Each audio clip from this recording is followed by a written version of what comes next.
Assalamualaikum warahmatullahi wabarakatuh. Alhamdulillahilladzi 'allamal Qur'an khalaqal insana 'allamahul bayan. Wassalatu wassalamu ala asyrafil anam Sayyidina Muhammadin wa ala alihi wa sahbihi wa man tabi'ahu ila akhir zaman, amma ba'du. Pemirsa dan pendengar RRI serta jamaah Masjid Istiqlal dimanapun Anda berada, kita manusia hidup ini kondisinya seperti roda pedati yang berputar. Roda pedati yang berputar kadang-kadang satu titik ada kalanya di atas, ada kalanya di tengah-tengah begitu, dan ada kalanya di bawah sekali. Ini sebenarnya tergambar dalam filosofi sholat yang 5 waktu itu. Jadi ketika berdiri itu isyarat kehidupan kita makmur, enak begitu. Kadang-kadang ngerukuk, kadang-kadang rukuk itu sedang-sedang saja, ya enak. Kalaupun ada kurang enaknya sedikit-sedikit bisa terasasi, tetapi pada saat tertentu juga di bawah, yaitu ketika kita sedang sujud. Ini mestinya menjadi pelajaran bagi kita. Jadi kehidupan sulit, ada musibah, ada cobaan dan lain sebagainya. Dan tidak semua yang kita inginkan itu mesti tercapai dengan baik. Tidak seluruhnya. Karena apa? Karena kita bukan penentu satu-satunya.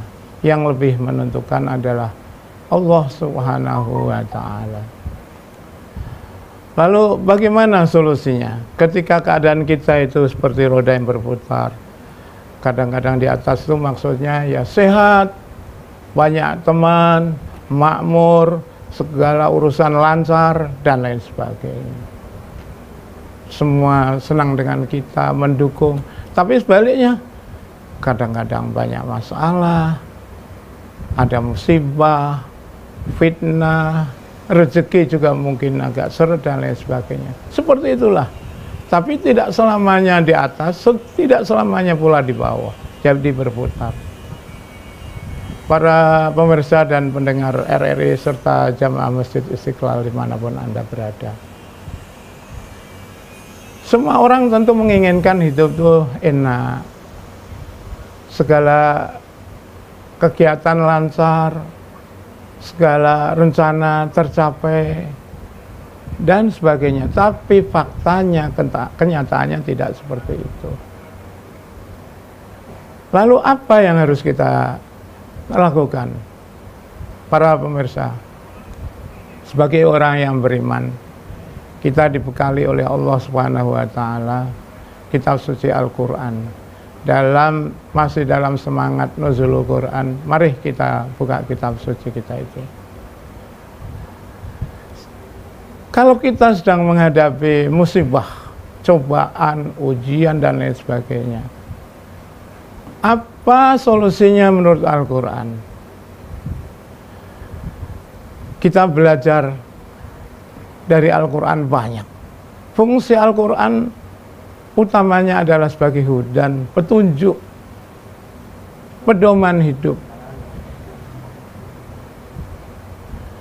Para hadirin, karena itu Al-Quran walaupun memuat isinya banyak berbagai macam, ada hukum, akhlak, dan lain sebagainya, bahkan banyak pula kisah-kisah umat terdahulu, nabi-nabi yang terdahulu. Tetapi kisah-kisah itu pun sesungguhnya mengandung hidayah. Kaitannya dengan keadaan sekarang apa? Yaitu mari kita buka kisah tentang Nabi Yunus alaihissalam yang terdapat dalam surat As-Saffat ayat 142 sampai 145. Dikisahkan Nabi Yunus itu berdakwah di kawasan Mosul, yaitu bagian negara Irak sekarang. Siang malam dia melakukan dakwah, mengajak kaumnya untuk memahami dan menganut ajaran tauhid. Itu nomor pertama. Dan kemudian tentu syariatnya ya, setelah tauhid itu ada syariat melakukan ibadahnya seperti apa. Diajarkan oleh Nabi Yunus mengajak para kaumnya. Tetapi apa yang terjadi? Kaumnya menentang, tidak mau terima, bahkan mengejek Nabi Yunus karena sesuatu yang aneh menurut mereka untuk menyembah kepada satu Tuhan, yaitu Allah Subhanahu wa Ta'ala. Pendeknya, apa yang dilakukan Nabi Yunus itu hampir sia-sia, tidak mendapatkan respon positif, bahkan penolakan yang keras dari kaumnya. Nabi Yunus sebagai nabi, tentu juga sebagai manusia, ada juga pikirannya. Sudah segala waktunya, seluruh waktunya, siang malam beliau habiskan untuk dakwah, tapi mendapat tantangan dari umatnya. Marah juga beliau itu. Begitu dikisahkan dalam Al-Quran. Lalu beliau berjalan di tepi pantai. Dalam Al-Quran itu juga kemudian dinyatakan, mari kita baca ayat-ayatnya. Faltaqamaul hutu wa huwa mulim. Jadi Nabi Yunus di pantai itu sambil berpikir, kemudian melihat satu perahu atau perahu yang besar seperti kapal begitu. Dia menemui kaptennya kalau sekarang, ingin mengikut menumpang kapal itu. Kaptennya menjelaskan, kapal ini sudah penuh muatan. Dan Anda mau kemana? Kata Nabi Yunus, saya mengikut kapal ini kemanapun akan berlabuh. Baiklah, kalau Anda memang ingin sekali silahkan naik. Tetapi ikuti seluruh aturan yang berlaku di kapal ini. Baik, saya bersedia. Akhirnya Nabi Yunus masuk ke dalam, dia boleh numpang kapal itu. Berjalanlah kapal itu, mulai berlayar. Nggak lama kemudian, sudah menjelang tengah malam ini, datang badai menghantam kapal itu. Tiba-tiba saja itu, dalam gelap gulita seperti itu datang badai, terombang ambing kapal itu. Akhirnya ABK dipimpin oleh kapten mengambil kesimpulan, ini harus ada yang rela berkorban, yaitu terjun ke laut. Siapa yang harus terjun ke laut? Nggak ada kan yang bersedia begitu saja. Lalu diadakan undian, diundi sekali, keluarlah nama Yunus, Nabi Yunus. Diulang untuk yang kedua kali, juga tetap keluar nama Nabi Yunus. Begitupun diulang lagi sampai 3 kali, tetap keluar nama Nabi Yunus. Akhirnya singkatnya, Nabi Yunus dengan sukarela sesuai aturan dalam kapal itu akhirnya terjun ke laut. Ketika terjun ke laut, lalu ditangkap begitu saja oleh ikan besar yang dalam Al-Quran disebut hut. Hut itu ikan paus barangkali sekarang. Faltaqamahul hutu wa huwa mulim. Lalu ditelan Nabi Yunus itu oleh ikan besar yang disebut hut. Wa huwa mulim. Dia Yunus kesakitan. Ayat yang menarik ini di belakangnya setelah itu. Falaula annahu kana minal musabbihin lala bisa fi batnihi ila yaum yub'atsun.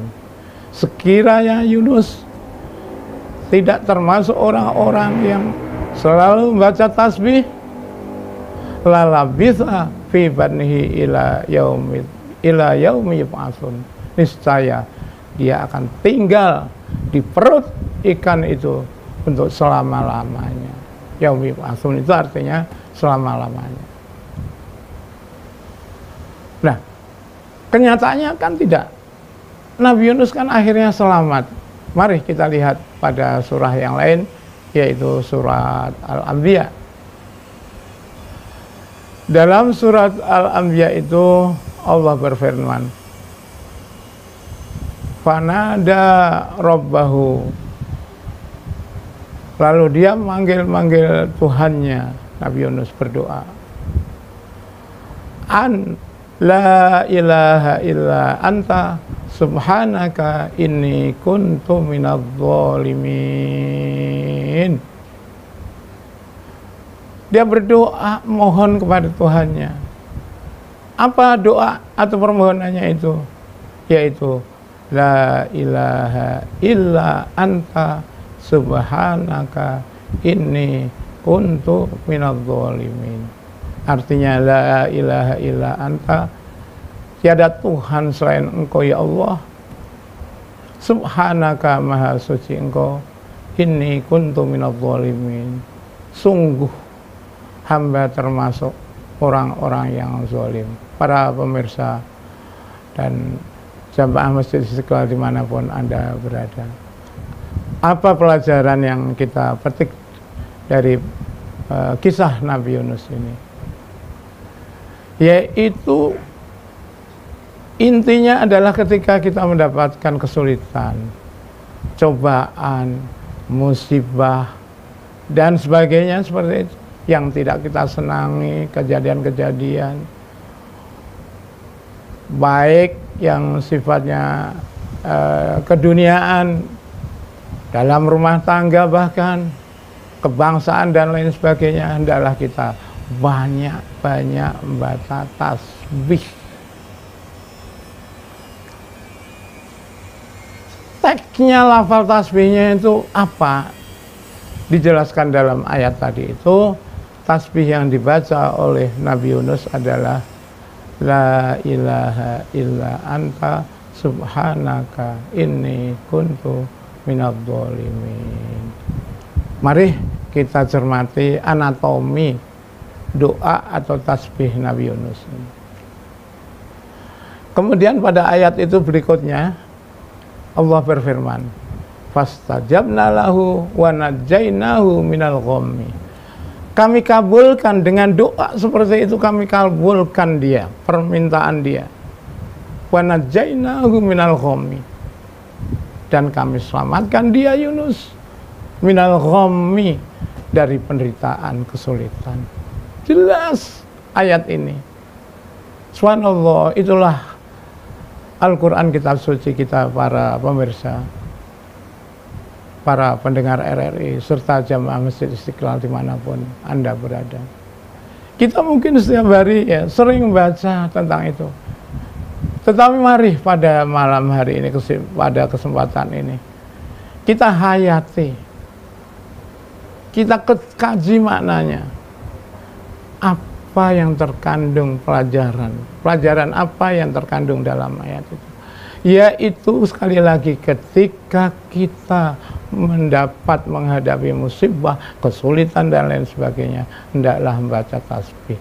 Tasbih yang dibaca Nabi Yunus adalah tadi. Mari anatomi sekali lagi kita bedah. Anatomi itu, tasbih itu terdiri 3 bagian.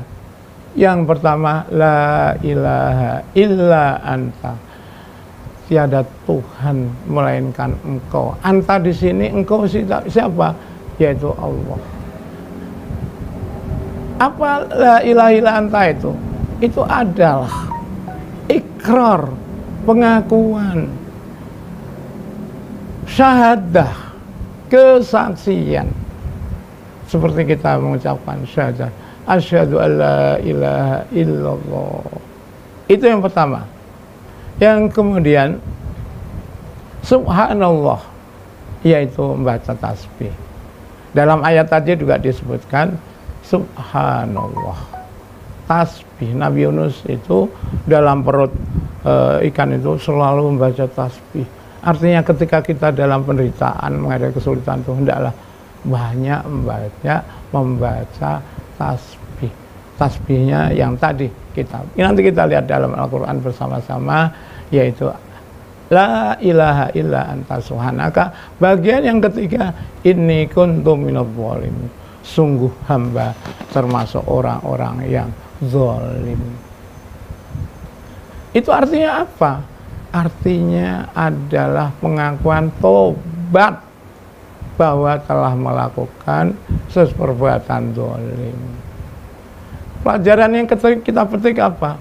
Yaitu apabila kita menghadapi musibah, ujian dan lain sebagainya, membaca tasbih itu, tapi dalam dihayati, tidak hanya lafal kita ucapkan saja. Lengkap di situ, ada syahadat yang pertama, yang kedua tasbih, yang ketiga yaitu istighfar, pengakuan dosa. Rasulullah Shallallahu Alaihi Wasallam dalam kaitan ini bersabda, "Man da'a bidu'a Yunusa ustujiba lahu." Barang siapa berdoa dengan doanya Nabi Yunus, maka akan diijabah dia, akan dikabulkan permohonannya. Subhanallah. Ini lengkap petunjuk dari Al-Quran, hidayah dari Al-Quran melalui kisah-kisah terdahulu, dan kemudian dijelaskan oleh Rasulullah Shallallahu Alaihi Wasallam. Siapa yang mengalami kesulitan, apapun kesulitannya, musibah, termasuk situasi kondisi kita sekarang ini, kita hendaklah banyak-banyak baca tasbih. Tasbih teksnya atau sehotnya, lafalnya adalah, saya ulang lagi supaya meresap kita semua termasuk saya sendiri, la ilaha illa anta subhanaka inni kuntu minadh dhalimin. Para pemirsa, pendengar, serta jamaah Masjid Istiqlal dimanapun Anda berada, Al-Quran sudah jelas, Rasulullah juga sudah jelas memberikan syarahnya dengan hadis yang sangat mengena tadi, manda'a bidu'a Yunusa ustujiba lahu. Pendek saja, tapi pengertian dalam. Barang siapa berdoa dengan doanya Nabi Yunus, akan diijabah, dikabulkan doanya. Para hadirin, jadi ada istighfar di situ. Istighfar, permohonan maaf yang terakhir tadi, permohonan ampun kepada Allah Subhanahu wa taala. Dalam Al-Qur'an itu sering dikatakan wadhkurullaha katsira walaula annahu kana minal musabbihin. Orang yang banyak-banyak membaca tasbih, wadhkurullaha katsira, berzikirlah kepada Allah banyak-banyak. Nah, banyak itu berapa? Tanda tanya. 3 juga banyak begitu. Nah, dalam semangat nuzulul Quran, mari kita baca lagi Al-Quran di tempat yang lain. Tersebut dalam surah Al-Ankabut, surah yang ke-9 ayat 80 itu, mari kita baca, kita buka sekarang di rumah juga bisa, masing-masing kita lihat. Ada ayat yang menjelaskan ungkapan istighfar yang banyak itu berapa kali? Ternyata 70 kali. In tastaghfir lahum sab'ina marrah. Sab'in itu artinya 70. Falayyafirullahu lahum. Maka Allah tetap tidak akan mengampuni mereka. Mereka itu adalah orang munafik, orang-orang fasik. Jadi ungkapan banyak itu ternyata dijelaskan dalam Al-Quran adalah 70 kali. Kalau kita istighfar sampai 100 kali, zikir 100 kali, boleh. Tapi ketika orang bertanya, banyak itu berapa sih? Nah, kita lihat tadi di surah Al-Ankabut, surah yang ke-9 ayat 80, ternyata bilangan banyak itu adalah disyaratkan 70 kali. Para hadirin, para pemirsa dan pendengar RRI serta jamaah Masjid Istiqlal dimanapun Anda berada, Selain kita banyak-banyak baca tasbih, Rasulullah juga menganjurkan ketika ada bala, musibah, fitnah, menghadapi berbagai masalah seperti ini yang berat begitu, dianjurkan untuk mengeluarkan sedekah, banyak-banyak bersedekah atau sedekah. Sabda Rasul, as-shadaqatu tudfi'ul bala. Sedekah itu menolak bala. Mari, panggilan kepada kita untuk solidaritas kepada sesama. Kita keluarkan apa yang bisa kita sisihkan, mungkin bahkan bukan disisihkan, sengaja kita adakan dari apa yang kita miliki untuk diberikan kepada orang-orang yang membutuhkan, du'afa, fakir, miskin, maaf, janda-janda dan lain sebagainya. Semua itu mereka sekarang ini memang dalam keadaan ekonomi yang sulit, merasakan kesulitan. Dampak dari keadaan sekarang, pandemi COVID-19 ini memang dirasakan hampir oleh seluruh lapisan masyarakat. Terutama yang kita lihat para pekerja harian, para buruh, tapi juga bukan hanya itu.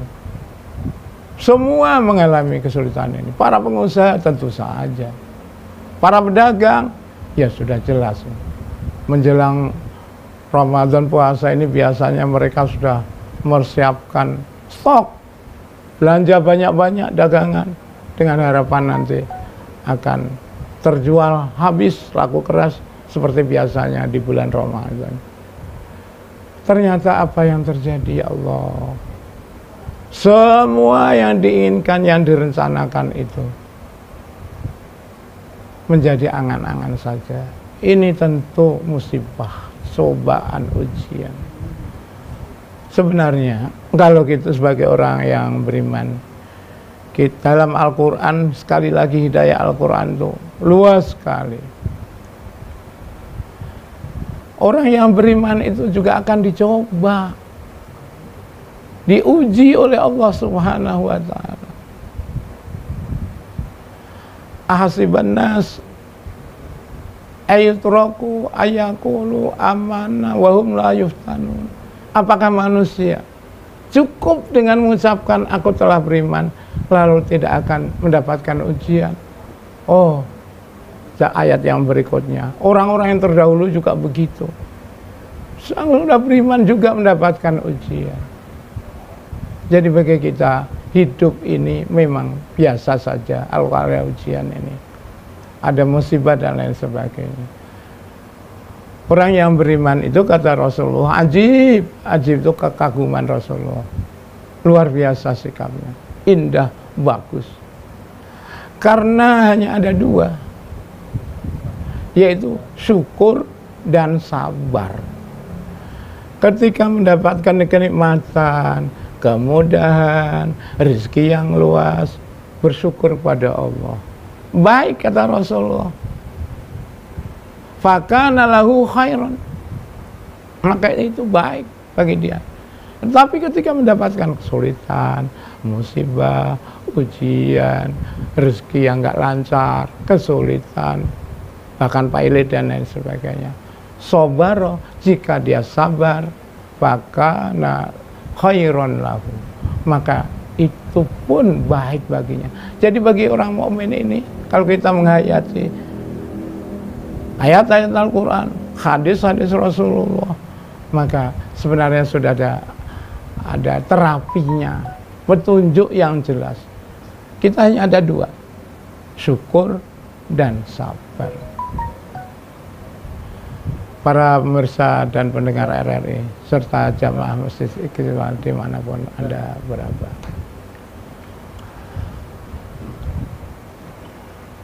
Iya, kisah-kisah dalam Al-Quran itu banyak sekali. Makanya ada surat Al-Qasas, Al-Anbiya dan lain sebagainya.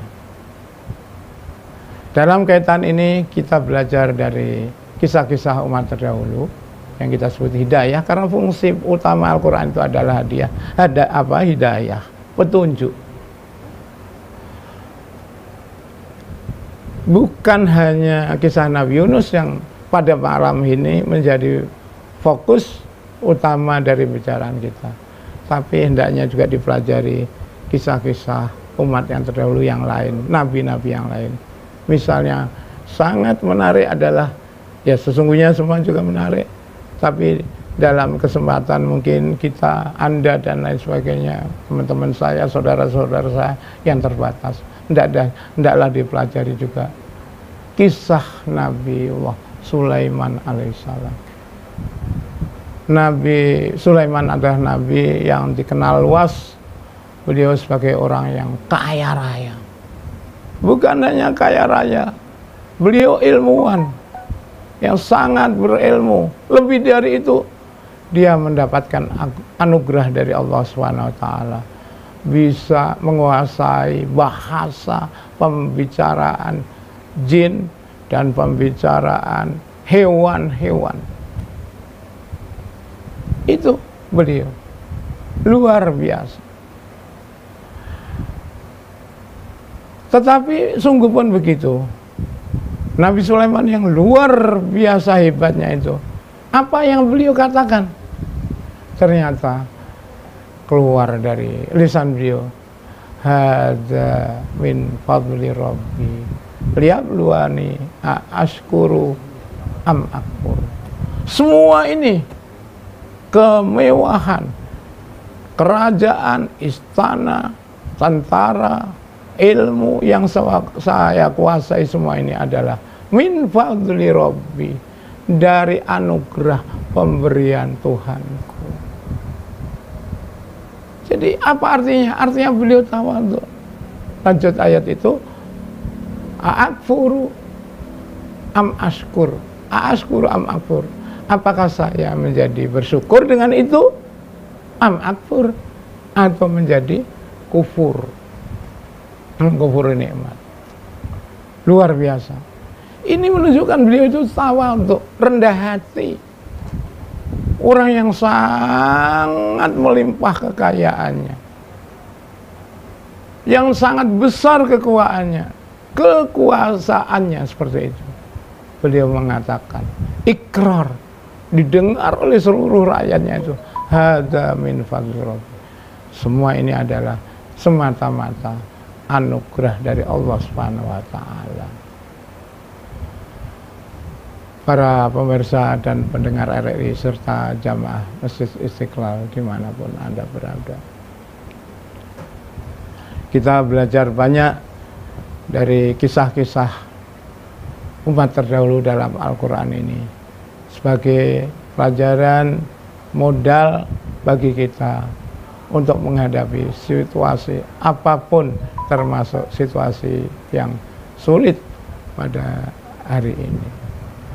Tawadhu yang dilakukan atau rendah hati, bukan rendah diri, yang dilakukan, nah dicontohkan oleh Nabi Sulaiman itu sangat penting.